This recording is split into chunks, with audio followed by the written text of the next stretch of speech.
Dans cette cave, j'ai fait une découverte assez flippante. En regardant au-dessus de ce conduit en amiante, je me suis rendu compte que la voûte était en sacré mauvais état. Là, on voit même à travers. Ça tombe mal, dans 3 jours, les artisans doivent venir couler la dalle au rez-de-chaussée de ma ruine, et donc j'avais prévu de préparer tout le sol. Ça risque de bouger un peu au-dessus. Pour l'instant, ça va, je commence par l'autre côté. J'y vais à la pelle pour enlever une sorte de couche de remblai. Elle était prise en sandwich entre les voûtes de ma cave et l'ancienne dalle. La possibilité que ma maison s'effondre, c'est vraiment ce qui me fait le plus peur dans ma rénovation. Bien plus qu'un incendie ou une inondation.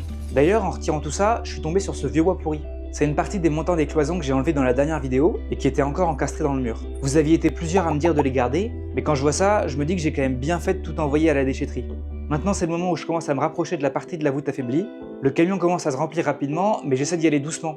Pour l'instant, je suis pas passé à travers, mais j'ai pas encore fini avec ce sol. Donc en attendant, j'ai pris une mesure d'urgence. Quelques étais par en dessous, du ferraillage et un peu de béton au-dessus. Et j'espère que ça suffira pour la suite. Comme on va poser le polyane au-dessus, j'aspire tout ce qui reste au-dessus de mes voûtes, mais ça pourrait retirer le peu de joints entre les briquettes qui tenaient encore si j'ai manqué d'autres endroits affaiblis. Pour l'instant, je suis rassuré, ça a l'air de suffire, mais j'ai quand même un peu peur pour la suite. En tout cas, on verra si ça tient dans la prochaine vidéo. Alors si tu veux t'éclater avec moi et me voir me foirer, apprendre, douter, abonne-toi.